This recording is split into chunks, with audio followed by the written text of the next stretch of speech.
What's up guys, it's Lord Botha here with another video, and we have an update today on the whole angry Star Wars YouTubers versus based YouTubers arguments for demonetization or not in what I'm calling the show wars. And to put it quite plainly, the show wars are over before they even started.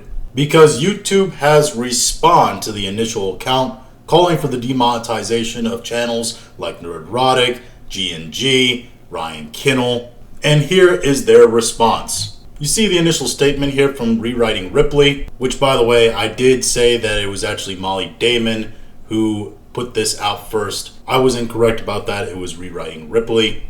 Molly Damon was just the first person I saw it from, so I do apologize about that. And of course, Rewriting Ripley here says, hello at Team YouTube, Star Wars community would at the very least appreciate a formal response or update in regards to our well-documented pressing blah blah blah blah.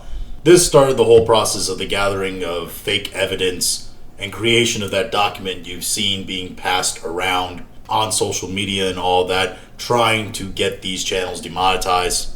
But here we have YouTube's response, which is, thanks for reaching out. Just heard back and confirmed that this content is not violative and will remain up. We totally understand you may not agree with this decision, but we reviewed this video very carefully against our policies. Basically, the whole coordinated attack effort is crumbling down within a day. And let's be honest, we always knew that it was going to go this way. Nerdrotic, RK Outpost, and Geeks and Gamers have never done anything to violate YouTube's rules of service. They know that, I know that, you know that. And there was only one likely outcome out of this. Nothing was going to happen, their channels would remain monetized, and if anything, they would grow even bigger because of the Streisand effect. This harkens back to a line I've taken to myself numerous times to repeat over and over and over.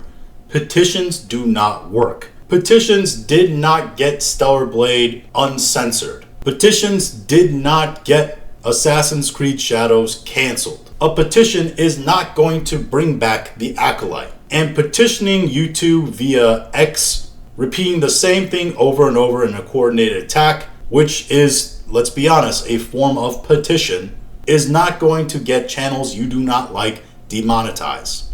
Especially when they have done nothing wrong in terms of the terms of service, and there's no real evidence for their demonetization. All this does is make you look bad, it makes you look weak and soft, like you can't stand other people's opinions, like you're incapable of doing thorough research, like you're completely okay with spreading lies to affect the livelihoods of other people, which again, from my previous video I put out on this, is wholly immoral. And because so, it might also negatively affect these influencers online and their YouTube channels if they have one. Which, by the way, if any of the people who retweeted this trying to get those channels demonetized also have a YouTube channel themselves, then they are in fact violating YouTube terms of service for calling for other channels demonetizations and even using their platform or other platforms to harass other content creators. And we can see that the cope has already began with this. Here's a response from Alden Diaz. Thanks for the casual, all lowercase confirmation of your cowardice.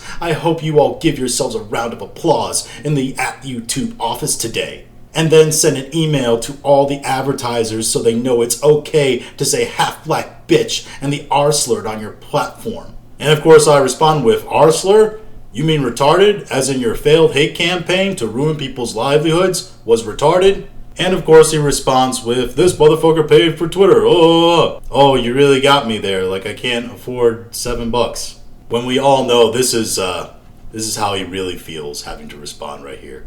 It's my man took the L and he just can't accept it. So now he's trying to roast me that I have disposable income, I guess. But anyway, there's several different coping and seething fests that are going on, just like that one on Twitter right now. And it really is just a bad look for them overall. Not only did they fail, they're kicking and screaming while they failed, throwing their little tantrums. But you know what? It's okay. Sometimes we take an L, we take a really bad L, and we just can't accept it. We all get our feelings hurt. We all get delivered massive failures. I mean, most of my massive failures aren't because I was organizing a coordinated hate campaign to try to ruin people's lives. But, to each his own. But anyway, this is just my thoughts on all this. If you guys have your own thoughts, go ahead and leave them in the comments. If you like this video, go ahead and like, share, and subscribe. If you didn't like this video, appreciate you watching all of it. We'll talk to you again later.